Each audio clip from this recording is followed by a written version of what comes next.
Latimer City Expats Club is a non-profit social organisation and our speakers are volunteers. The club as such assumes no responsibility or liability for the professional reputation of or the quality of services provided by the speaker today.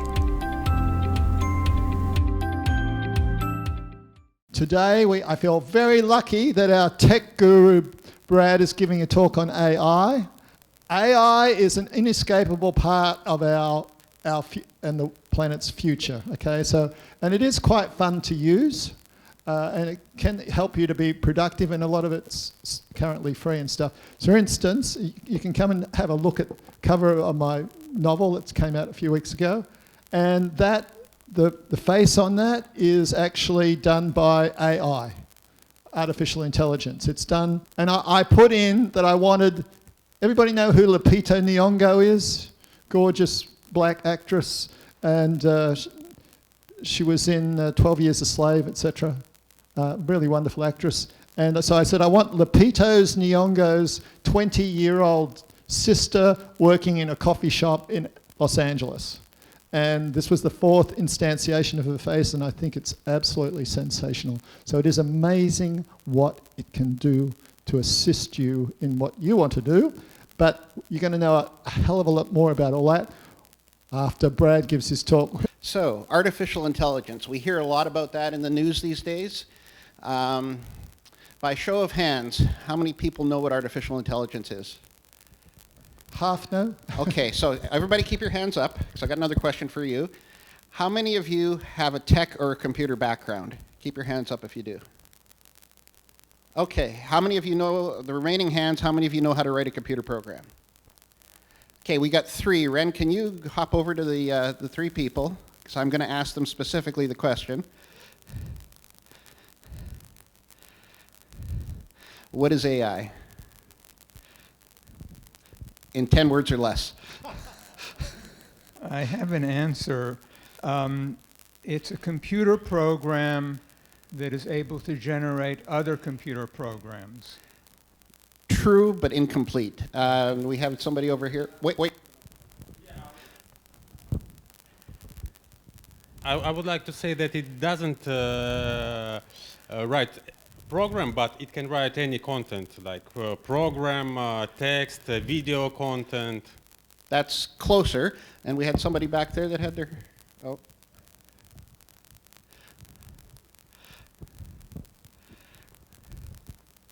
Okay, so it's... Okay. It's the attempt of scientists, computer scientists, to basically model the human mind, and through crunching lots of data, there was neural networks before this, but in any case, it makes an attempt to approach human reasoning and consciousness. No. That one's wrong. No, and we got one more over here, and then I'll move on. You need to have a tech background to have a go at this. Wait a minute. One at a time. It's technology that can learn. Partially true.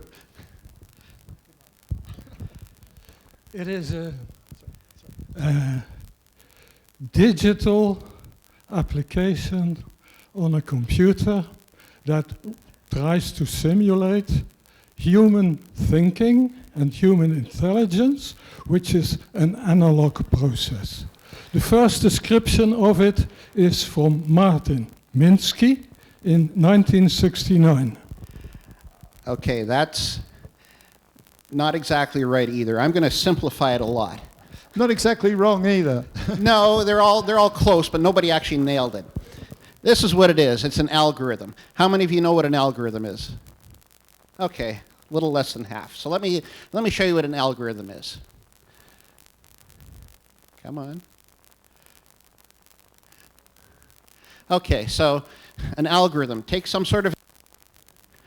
performs some sort of calculation, does something with the input, and generates output. That's what an algorithm is. So here's an example of an algorithm. So this one's pretty simple. It basically asks you what your first name is, gathers your first name, and then says, nice to meet you, whatever you typed in. Simplest algorithm you can have. Here's a more complicated algorithm. Basically exactly the same as the last example, but if the person types in moron as their name, then it says, I don't like moron. Otherwise it says, nice to meet you. So I've just written a program of artificial intelligence. This program knows it doesn't like morons. That's it at its simplest level. So moving on, what kind of AI applications are there? Well, as you can see, there's a whole bunch of them. The most common one you guys probably are aware of is the language. The language model is basically where you give it some sort of input, usually in human readable form, like you're talking to a person, like, you know, give me this, or what does this mean? You're asking it a question or giving it a command in simple language, and then using its database and the complicated algorithm, it tries to generate that output. But it can be used for so many different things as well, and I'm going to get into every one of these to some degree to give you an idea of how powerful this stuff can be and where we've come. So let's talk about language models. So these are the three most common types of language models. And I'm going to be focusing on the first part here. I will get into all of these at some point. But the first part is natural language processing, where you ask it something in your language. And it spits out the answer in your language in human readable, you know, general form that you're used to. So ChatGPT is probably the most common one you've heard of recently. It's been in the news, it's been around for a while. I asked ChatGPT, what is it? And this is what it came up with as an answer to explain itself. Actually, most of this presentation was generated with ChatGPT. I wanted a list of all the different types of AI. I asked ChatGPT, it spat the list out. So the bulk of this presentation, I used ChatGPT to generate the content. The thing you have to understand about ChatGPT is that it has a database. It's about 500 gigs in size of various amounts of data.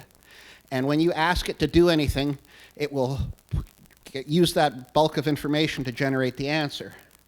If it doesn't know the answer, it'll make up the answer. It will fill in the blanks.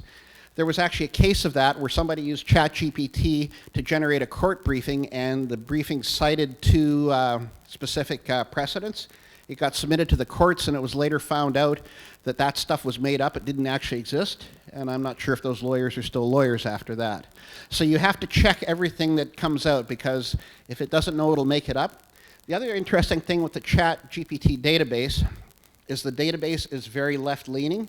So if you ask it a question that's going to have a left or right slant to it, you will get the left-handed slant from ChatGPT every time. Something to be aware of.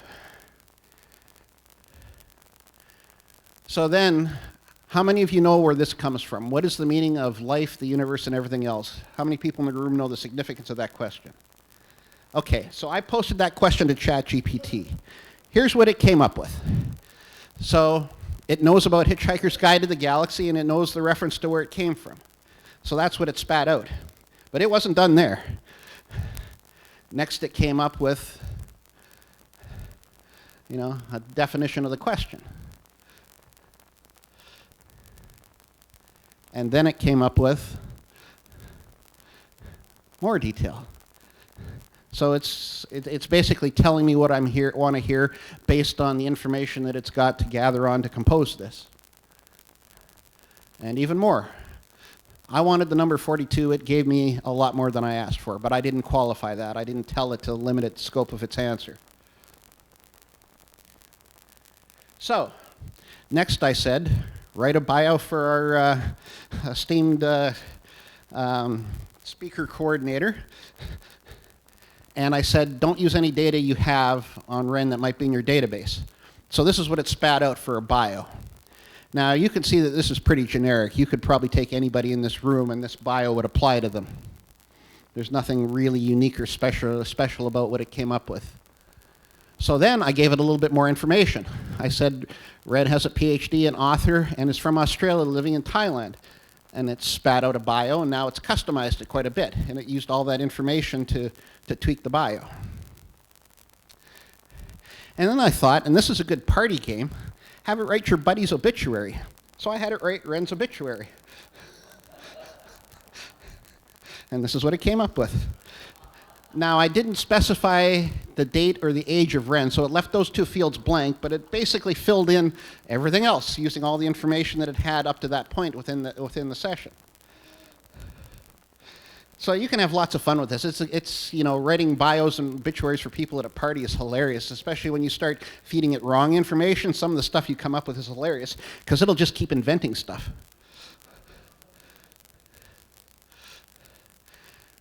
So if you guys want to play with ChatGPT, that's where you will find it. It's ChatGPT 3.5 is free, but its data is only current up to the end of 2021 or 2022. ChatGPT 4 is the next version. You have to pay for it, and it will do, it actually writes court briefings and lots of other stuff. So it's more powerful. And the guys at this company say that we're not ready for ChatGPT 5 yet, because it could actually replace, you know, humans doing a lot of jobs. So let's talk about other uses of AI. Image processing and video processing. You know, it doesn't have to just generate text, it can generate images, it can generate videos, and I've got examples of a lot of this. So a friend of mine, during the full moon, took this picture. He had a regular SLR camera with a nice lens, and he got a picture of the moon. But not bad picture. And then he took a whole bunch of pictures, and he took the 50 best pictures, ran it through some AI software, and it used to enhance the moon. So you can see how clear and more detailed 50 images stacked on top of each other are versus the one original image. So that's an example of using an algorithm to adjust an image to make it better. And you can generate images from nothing. You just, in human text, you basically say, you know, I want an image of a woman dressed like this, of this nationality, with these measurements, and poof, you get exactly what you asked for. There's no limit to what it'll generate.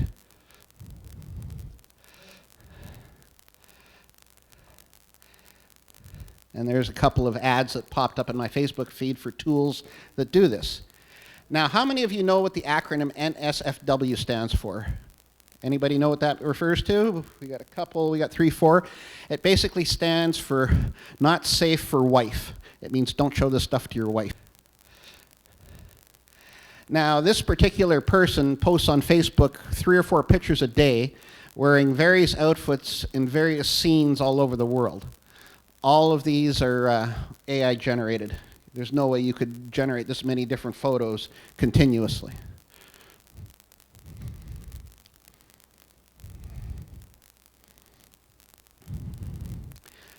And then here's a couple more tools. These are, you know, for creating your perfect girlfriend. Just tell it what you want. So examples of AI. You can use it to edit audio. So speech recognition. You guys have all played with Google Translate, I'm assuming. That's an AI application. It takes text, converts it from one language to another. It can, you know, translate text in real time between 2 people in 2 different languages. If you talk to something on the phone, there might be an AI behind it. Just limitless applications.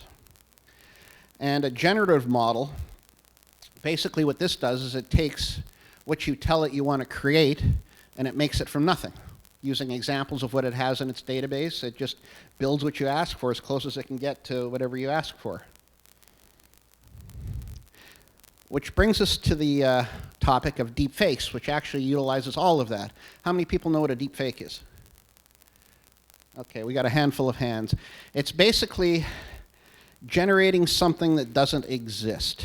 And I got a video that illustrates this. I want to show you 2 video clips. One of them is real and one of them is fake. Can you tell which one's real? Okay, this one was kind of easy. Obviously, this is the fake one. Like you can see the color on the face isn't quite right, and the hair is obviously like a wig. But this video was like from a few years ago. Let's look at a more recent example.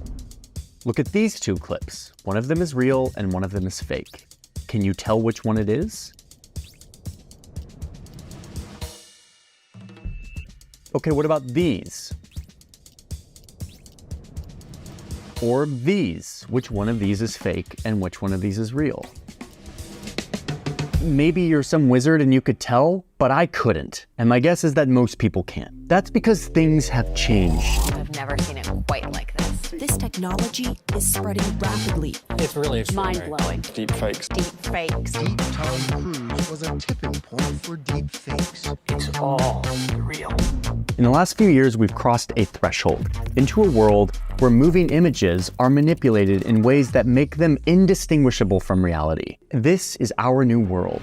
It is the world of high-quality deep fakes. The catastrophic potential to public trust and to markets that could come from deepfake attacks. This is happening quicker than any of us could have imagined. So I want to get you up to speed on what's happening with deep fakes, how they're revolutionizing entertainment. It's all my fault. And creating new challenges and fears for the people who make our laws and the people who enforce those laws. Make it look like anyone is saying anything at any point in time. Ultimately, I want to show you how much of a threat deepfakes actually pose and answer the biggest question of all. What is even real? Seeing is not believing anymore. Okay, let's just be clear. We've been faking the moving image for at least 100 years. Thomas Edison wanted to spice up his news reporting from the front lines of the Spanish-American War back in like the end of the 1800s. So to do this, he shot some fake battle scenes in New Jersey and then cut them together with shots from Cuba, making this look like it was happening in Cuba, and it wasn't. And for the next 100 years, motion picture manipulation remained as crude and simplistic as Edison's sneaky editing. But then suddenly, in 2014, with the invention of a new type of AI, everything started to change. Incredibly realistic so-called deep fakes. How similar it is. Is there a way to know when this is fake and to tell when it's fake? We now have the ability to make people look like other people. Like, I could be Johnny, or I could be Nick the studio manager. Look, I'm Nick the studio manager right now. I could also be Tom the music composer. And what's crazy is even if you go back and watch what I just showed you frame by frame, you likely won't be able to tell. Let me explain how on earth we did this. We can do all of this because of this clever computing process. It's called Generative Adversarial Networks, or GANs. This is where two AIs work in tandem to get the best fake image possible. So you have these two AIs. One of them is a forger, and the other is a detective. The forger creates an image based on what you ask it to make, and then it shows that image to the other AI, the detective. The detective goes over the image and points out all of the reasons it's fake. It knows what to look for because it's been trained on hundreds, sometimes thousands of images of exactly what the finished products are supposed to look like. The forger is like, okay, cool, let me try again. And it goes away and it makes another image, fixing the pixels that the detective AI pointed out. Then it shows it to the detective. The detective AI once again points out all of the weaknesses in the fake image. And the forger goes back and makes a new one. And over and over and over again. And so the longer you give one of these AI models to train on, it basically goes through this creation and improvement cycle over and over until you get the best deep fake possible. There are many ways to train a deep fake, but this is the most common, and it's actually how we got the deep fake that we're running on this clip right now. My face is slowly morphing into something else, and it's basically pixel perfect. We had to run a training model on this face for 2 weeks, but it got really good. Look, it's like amazing. I'm not me. I mean, I am me, but I'm not me to you. And that's kind of nuts. We're about to enter a brave it scares me. new It really world. does. It scares An me. important point here is that we used to have to train these models on huge amounts of data. You need a lot of footage from someone's face to train these models, which is why it's mostly worked on like actors who have a lot of high quality face data available. It's how you get deep fakes like this. Do you like what you're seeing? Just wait till what's coming next. Or how you get Jim Carrey imposed onto Jack Nicholson's face in The Shining. I'm not gonna hurt you. Or Willem Dafoe in Silence of the Lambs instead of Anthony Hopkins. You look like a rube. These last two clips were done by a super talented deepfake artist named Control-Shift-Face, and he's actually the one who's doing the deepfakes for this video too. He's the artist behind that video that went super viral a few years ago of Bill Hader doing an Arnold Schwarzenegger impression and turning into Arnold Schwarzenegger. Get out of this, the bomb in there, get out! I actually edited this video down. This is 4 minutes out of the original clip, which I think was about a half hour long. You'll find the original on YouTube if you want to watch it. But I think you get the idea. How many people of you are impressed by the technology? Almost everybody. How many of you are scared by the technology? About the same number. It's a double-edged sword, this stuff. It can be used for good, it can be used for evil. So I don't know where it's going to end, but it'll be interesting to say the least. Another thing AI can do is you can replace your human personal assistant with a virtual assistant that could do all the same things. Here's another short video. What if you could have a personal AI assistant that could actually do some work for you, like sending emails, finding job candidates, and booking flights? Well, here it is. I'm not doing anything, but the AI is using my laptop to do a task that I just gave it. It has been just an idea before. Now we have one that actually works, which is crazy. Anyway, let me show you what it can do. So this personal AI assistant was made by Hyperwrite. If you've been following my channel, you might remember it from my previous videos, and its latest feature is this Hyperwrite personal AI assistant. As you can see, it's still in alpha, so there are some bugs and lots of things that don't work, but it still can do pretty impressive stuff. Alright, so let's start with simple use cases. Say you want to help with replying to emails. What you can do is to instruct the assistant to go to Gmail, check your inbox, organize them, and draft responses. The more specific you are, the better. So here I wanted to write in my own writing style, so it doesn't sound like a robot. After sending the instruction, it gets to work automatically. Then it will tell you the logic behind each step of the process so you can see how it works. After a while, it will learn your writing style and draft a response to each email. But I have to say the response it creates is not great always. It's not terrible, but it's not something that I can send right away. I definitely have to proofread it before hit send. This is also why it's important to tell it not to send any email without my permission. Otherwise, it will send replies like this without you knowing. So it's debatable if this saves you lots of time. I could let it draft responses to emails while I do something else, which is nice. But then I have to check all the drafts later on, and I'm also worried if it will send replies without my permission. So my feeling is a little bit mixed about this use case. But I'm sure it will get better. The next use case is researching. So let's say I'm writing a blog post about how binaural beats can help you focus better, but to do that, I need to know more about the topic. I can tell it to find a few articles about binaural beats and then summarize the findings inside my Notes app. Again, it starts working on its own. It can take a few minutes, so you can just do something else in the meantime. After a while, it did successfully made a new note with summary in it. This is pretty cool to have some research done for you, and you can probably do this in other note apps like Notion too. You just need to tell it. Okay, another example is shopping. Suppose I need to buy some circulators for my room because it's too hot. So I ask it to find me top-rated circulators and desk fans, put them in the cart, and check with me before buying. Then, as always, I could do something else while it's working.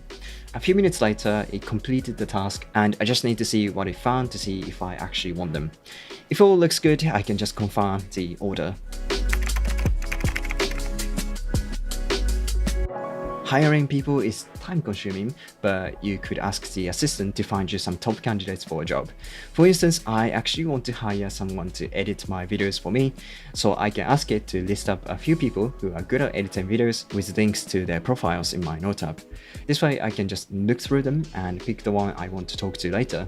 This is great because hiring takes time and it can be stressful sometimes. And alright, another thing I use the personal assistant for is to find places to go during weekends. There are lots of things happening in a big city like Tokyo, so it's difficult to find the right place to go sometimes. I always spend lots of time just searching for a good place to go, but instead of doing that, I can ask the assistant to find what events are happening near me and add them to my note. You could also tell it your preferences so you can find places you actually enjoy. After a while, you can read the notes to see if there's anything interesting. Something I don't really enjoy is to find a gift for a friend or family. It's so hard to find the right gift sometimes. What you could do is to ask for help from the assistant to help find a few ideas for their gifts. You could tell it who it is for and what kind of things they might like, which will help it find some suggestions for you. Then you can wait a little bit while it works. The results are not always good, but you might find some decent ideas. Okay, booking flights and hotels is another thing that this assistant can help you with. You want to let it know where you want to go, how long you want to stay, and other preferences, and it will search for flights for you. It seems pretty good at finding flights at the best price, so that's awesome. I usually spend hours and hours just to find the best flights, so this might be able to cut that time a little bit. If you travel a lot, this could be useful. After finding your flights and hotels, you could have it create an itinerary for you, which is nice to have. For example, you can browse the internet to find fun things or places to go and then add them to your calendar app. I think it could be useful for people who are busy and don't have time to plan their trips. Finally, if you're a creator or writer, it can help you find ideas for your next content. Let's say you want to write about upcoming tech products. You could tell it to find products are coming out soon and make it into a list on your Note app. This will probably save you a lot of time for research. They actually... Again, these videos are from YouTube, and I'd have chopped them down, so the full version's there if you want to look at it. But you can see the power of what these tools can be used for. And again, this is an example of a language model. Feed in a request, and like you'd ask anybody to do something, and it goes off in the background, does what you asked for, and gives you the answer. So just different ways of leveraging the same type of technology. Again, another application. Making recommendations. This last app did some of that. There's no real restriction on what you could, it's up to your imagination what you want to ask it for. It'll just try. Now this is interesting, healthcare applications. Using AI to improve healthcare. Well, how does that work? Well, here's a couple of examples, but I had ChatGPT drill into it a little bit deeper for me. So here's some specific examples of it came with where you can use it in the healthcare setting.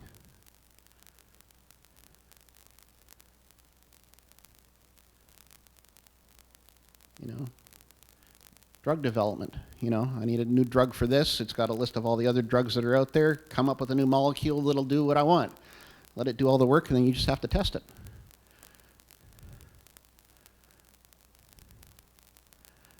Again, using natural language processing to make your task easier.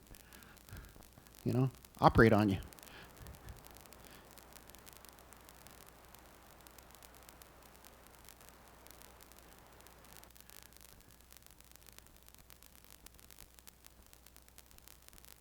So it's quite the list. And that's just one industry. This one we've seen a lot of, trying to get self-driving cars. I think we've still got a long ways to go here, but it's getting better. Eventually we'll get there where you won't drive at all. Your car will you'll tell it where you want to go and it'll just get you there. But until they stop crashing and killing people, it'll be a while. Finance and trading, here's another good application. What stock do I buy? How long do I hold it? When should I sell it? Which stock should I invest in? Why not use an AI tool to do all the work and make you rich and you don't have to do anything? I'm sure we'll get there sooner than later.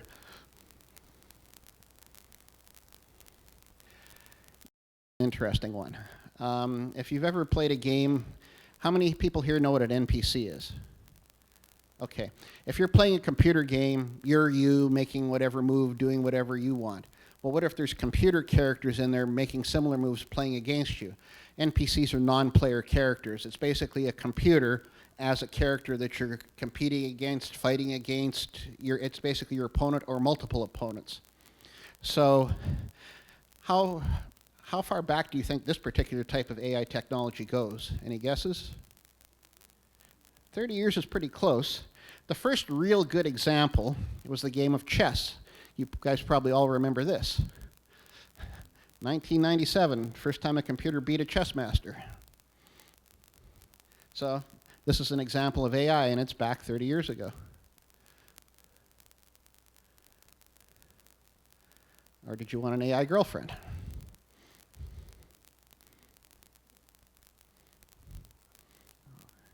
Or did you want to use it in the education field? Do you want to learn something? Or do you, have kids that are having trouble with something? Get an AI to teach them.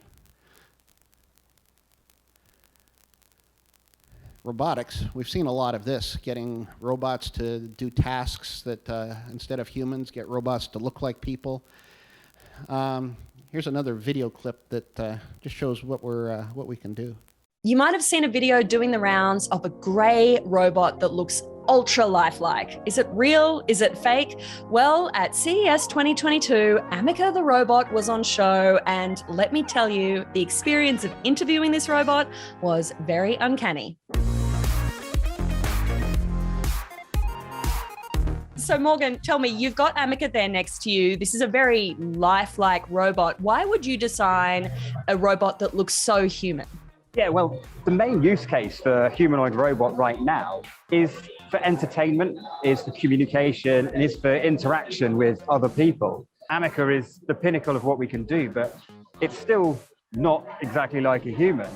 But we didn't want to make it look exactly like a human. We wanted to make it look like a robot. It's the vision of what humans see humanoid robots in the future. You've seen all of the films. They all look like this. I did not murder him!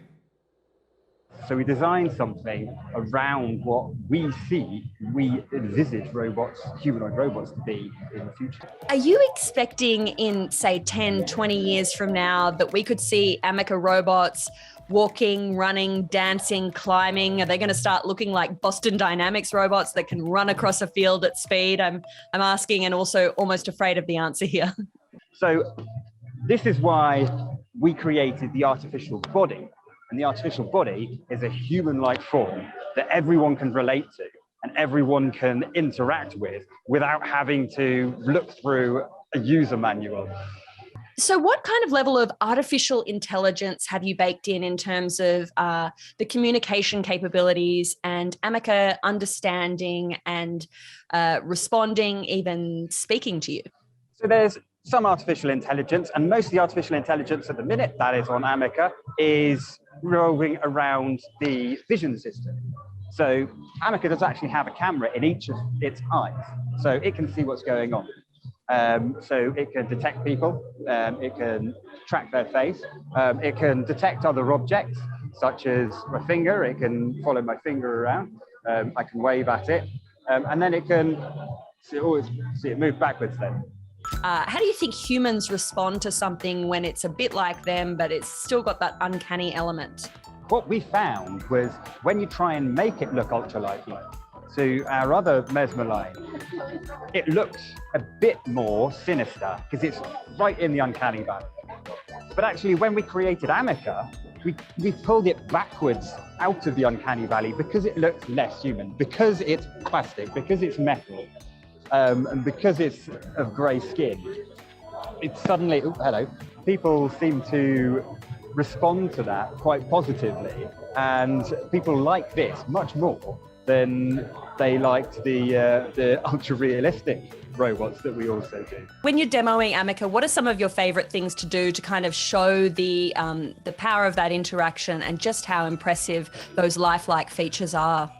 Yes, as we've demonstrated, the reacting to personal space, but we can also talk to Amica. So I can say, hello Amica, how are you? I am doing well, thank you. We've created Amica so it's more lifelike than any other robot.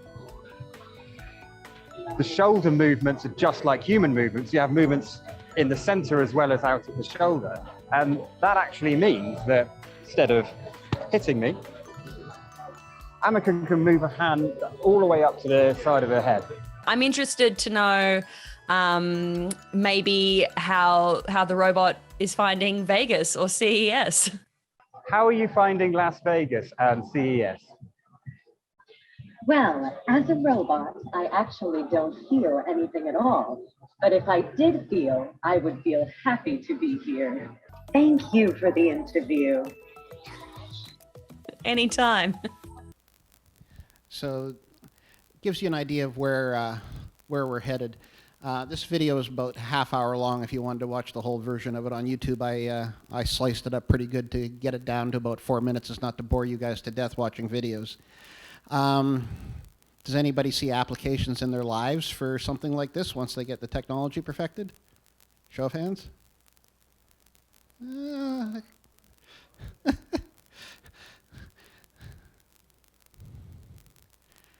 So, cybersecurity, another application for AI. Somebody's breaking into your network, you know, going to steal all your data. Wouldn't it be nice to have a program that could detect that and shut it down before it happens? It's being worked on today. So, again, an example of trying to use AI for good. But it could also be used for evil, because now you can use AI to try to break into something. So it's, you know, yin and yang. Weather prediction, another thing that AI is being used for. How many of you have ever watched a weather forecast and heard them talk about a weather model? Anybody? Okay. Basically, they're using AI and previous data to summarize what theoretically is going to happen. But a lot of these weather models, well, no two weather models are the same, so you can feed the same input into two different weather models and get two completely different forecasts. So it's got a long way to go. But here's how it works.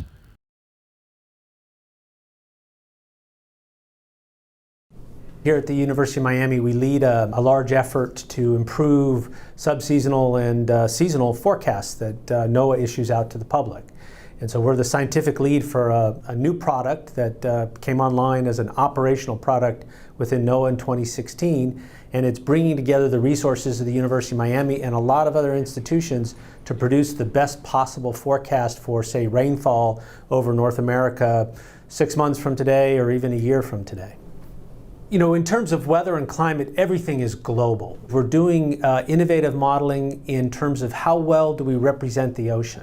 So we're introducing models that resolve how eddies work in the ocean and how they interact with the atmosphere. And this is groundbreaking work that we think is going to improve these forecasts over land. On any given day, I generate terabytes and terabytes of data.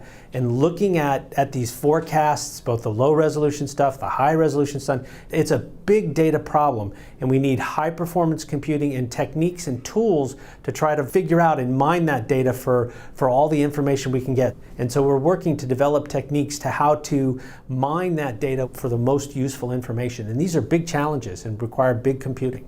The Center for Computational Science is critical for what we do. And if we didn't have CCS computational infrastructure to help us figure out how to mine that data, and CCS's intellectual capacity for developing new techniques for how to analyze that data, we wouldn't be where we are today. The practical applications are huge and widely varied. So if you're a water resource manager in the state of Florida and you need to worry about how long the flood's going to last, you can use these forecasts we make to help you make that decision. If you're a fire weather manager in California and I tell you that it's going to be real wet in California, you're going to allocate your resources differently. So the implications are far and huge.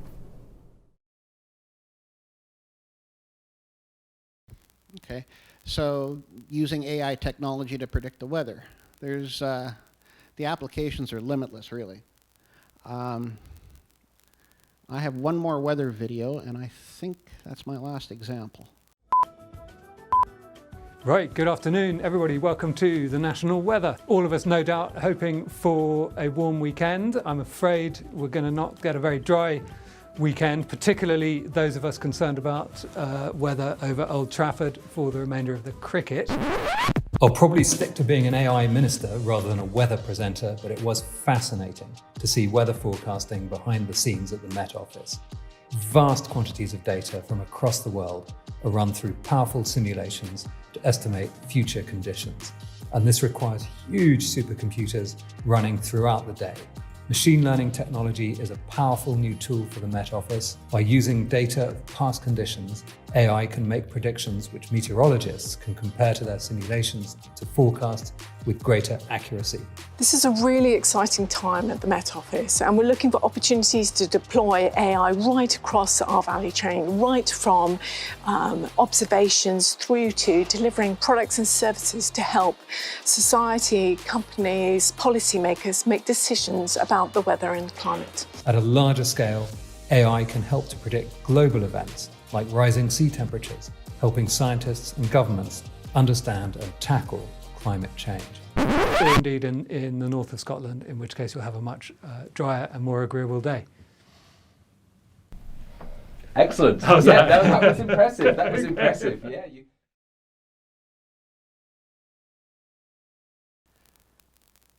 So I've touched on a whole bunch of different applications for AI. So how many people think AI is magic? Show of hands. Okay. How many people think AI thinks like a human, works like a human brain? Nobody. Good. My mission's accomplished because that's true. It's just a simple algorithm using data to take some input and generate some output. Nothing more. It's just getting very sophisticated in what it's actually capable of, and its ability to be more efficient and generate better results than humans probably can. But don't forget, double check it, because what it spits out may not be true or accurate. And that's all I've got. Any questions?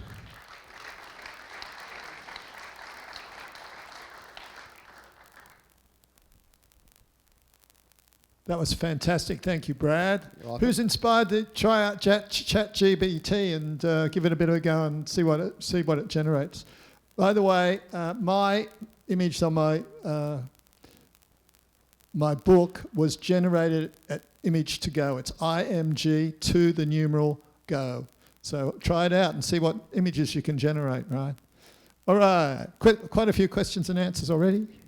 Here we go. Yes, very, very powerful stuff. In the weather example, supercomputer with large databases. But what's going to happen when AI gets mixed with the quantum computers? They're to make this stuff look infantile. There's almost no limit on this stuff. Highly dangerous too. Well, I think you make a good point there. Those not familiar with quantum computing, it's basically computers that are an order of magnitude faster than anything we have today. And you're probably all familiar with encryption. Well, a quantum computer could break today's encryption in a fraction of a second, making it useless. So they're already inventing algorithms for encryption that are quantum computer proof. The problem is you need a quantum computer to be able to actually do the math on them because they're so complex. But going to your question about quantum computing for AI applications, the faster it can think, well, think's the wrong word, the faster it can do math, the faster it'll be able to come up with whatever you've asked. So it'll only make things faster and more efficient. And like in the case of deepfakes, instead of taking a couple of weeks to generate a deepfake, you could probably do it real time. Say, I want to look like this, put up a video camera, and now you're somebody else, and there's no lag. So that's where quantum computing is going to have a big impact going forward, and it could be very, very scary.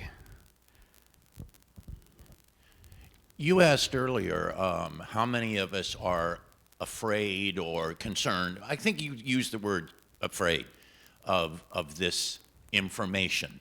My question to you is, does it make any difference what we feel, or is that horse already left that barn? Is it just going to happen anyway, regardless of how we feel? Well, there's two parts to that. One, the horse has already left the barn, so there's no putting the genie back in the bottle. The EU just recently, it's either passed or passing legislation that talks about safe computing and development of computers and testing, and along with that comes with AI, and the US is working on some of this legislation as well, trying to dictate what can be done and how it should be done, because for anybody that's seen the Terminator movies, we don't need a Skynet, and that's what they're trying to avoid as this technology evolves. But at the beginning of your presentation, you mentioned that if an answer wasn't available, that it would be made up. Mm-hmm. Was that an oversight? Was it deliberate? And what can be done to stop it? Well, to answer the last part of that, to stop it, you could qualify your question saying, please don't include anything that you don't know to be fact, to restrict that. Often when you feed ChatGPT a question, if it doesn't know, it will say, I don't know.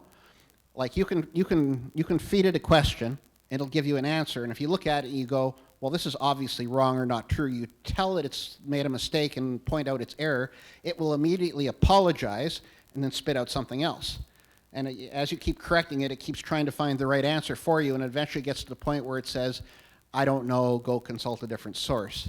So it's not an oversight because it doesn't know exactly what you're looking for unless you're that specific, and most people can't be that specific.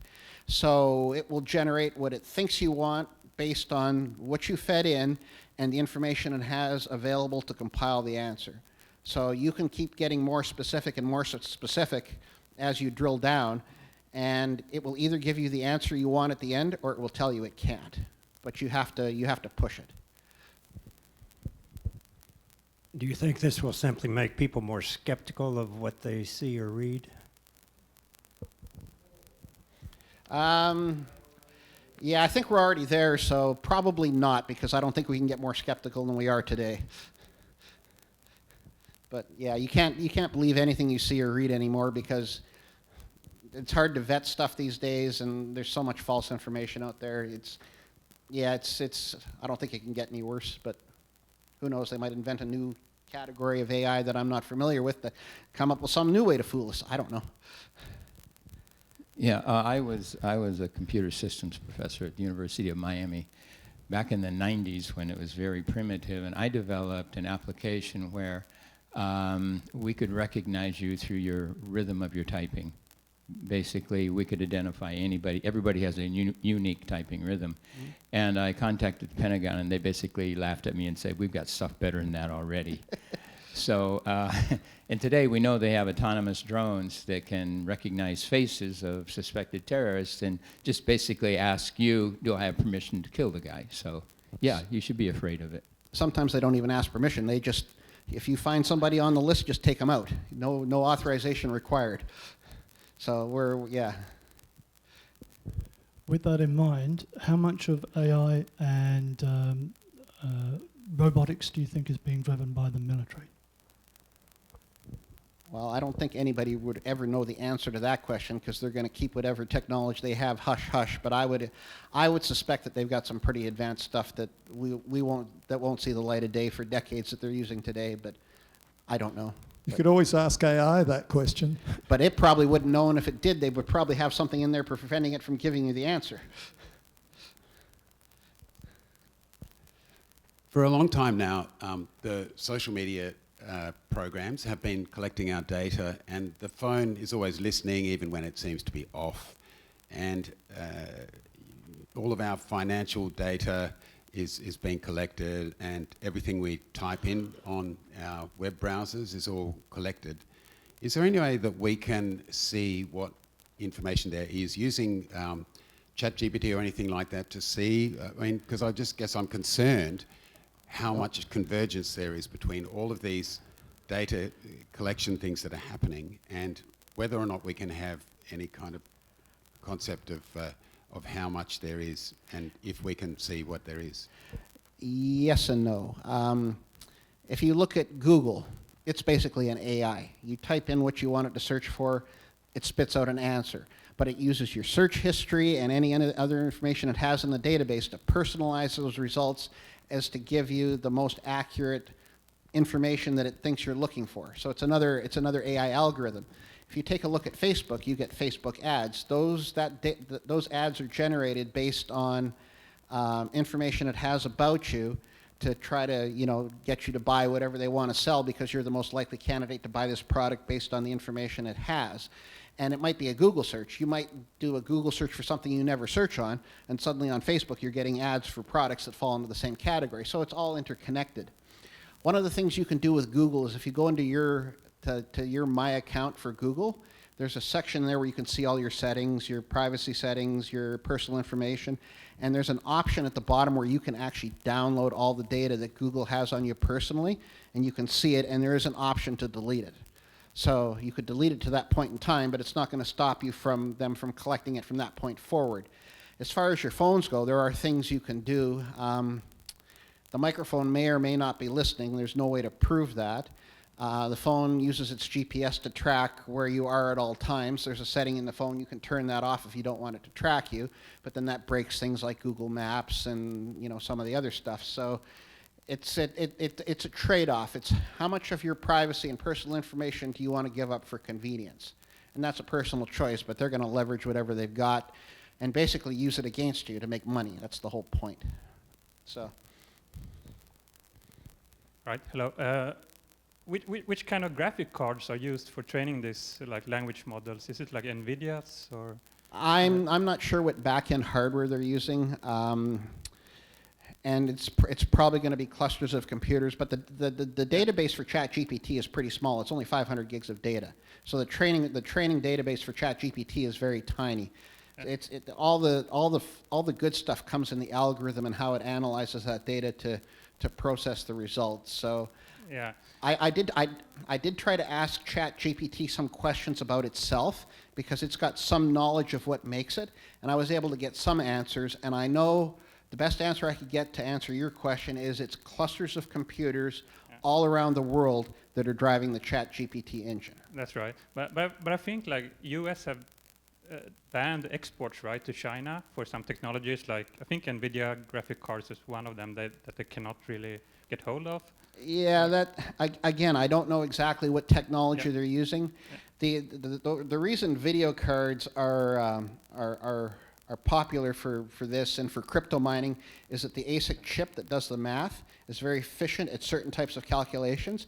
I don't know if the calculations that the chip is capable of are required in a scenario like ChatGPT. I don't know what they're using for the actual hardware to make it go. Yeah, I don't know either, but I think you can. There is some open source models also. You can kind of train your own language model and have your own kind of ChatGPT, but in your private. Yeah. And I think NVIDIA has their own kind of graphic cards that's kind of AI, where they kind of maybe have more RAM on the chip or something like that. Well, NVIDIA uses AI specifically for upscaling. So let's say you've got an old movie or something that's low resolution. You can run it through an upscaler and generate like a 4K image out of something where it takes a look and figures out, okay, what should all the pixels in between actually be for a high resolution image, and fill in the blanks. And it uses AI to do that. I know NVIDIA has that technology built into some of their products. The Shield TV, for example, has an AI upscaler built in. Just quickly, of course, the actors' strike and the writers' strike in Hollywood have been basically provoked by AI. Is that correct? You want to comment on that? Have been done what by AI? That was provoked by AI, and the possibility that, for instance, the actors' images could be used by AI, and the actors would be. Yeah, I've heard that. I can't confirm that was part of that issue or not. All I know is that it's resolved and they're making stuff again. Okay, this is about what maybe you think about this. Next year, Samsung's coming out the S24 with an AI in it, the Ultra. Is that a good thing or a bad thing? I don't know anything about the S24, and as I've discussed, AI is a pretty broad term. It means a whole bunch of different things. So the next question would be, okay, what are they using AI for? What specifically is the AI in the phone for? Are they going to be enhancing photos, or I don't know. It might be good, it might be bad, but I can't qualify that.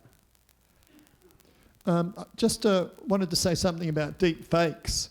This is a very big issue because in the sense that, for instance, you could get a call from your granddaughter or son, and it could be lifetime conversation with them. It sounds like them. It looks like them. Oh, I've been kidnapped. I need money. I've been arrested. I need money. And blah, blah, blah. Please, as soon as possible. And it could be all faked. And what I recommend to people to do, you have what I call a proof of you word, right? Like a code word between you, and you say, oh, okay, no worries. What's your proof of you word, right? It's like a password, right? And they say, oh, it's And you say, oh, yes, that's it. Okay, cool. It's you, all right? Whatever it is. But this is very, very important that you start to do this with people you care about And you're not present with. And what's to stop technology from harvesting that and storing it in a database? And Yeah, using well, the then you need a new proof of word. Use it once, you've got to get a new one, right? I'm not married, you know. I just wanted to comment on the Samsung with AI in it. Nowadays, everything has AI in it. It's a new marketing buzzword. So if it has any software, hardware, if it just adds 1 and 1 and gives you 2, that's now AI. So everything is AI nowadays. Which goes back to my first example. It's just an algorithm. It does what it's told. All right. Maybe we should get AI to generate some more questions for you. Well, we could do that, but then we're going to be here all day. Yeah. Well, huge round of applause for Brad. I don't know how that could have been any better. Of course, I like any talk that gives me, you know, a funeral oration that's flattery, you know. Well, your time has come, but you got to preview it.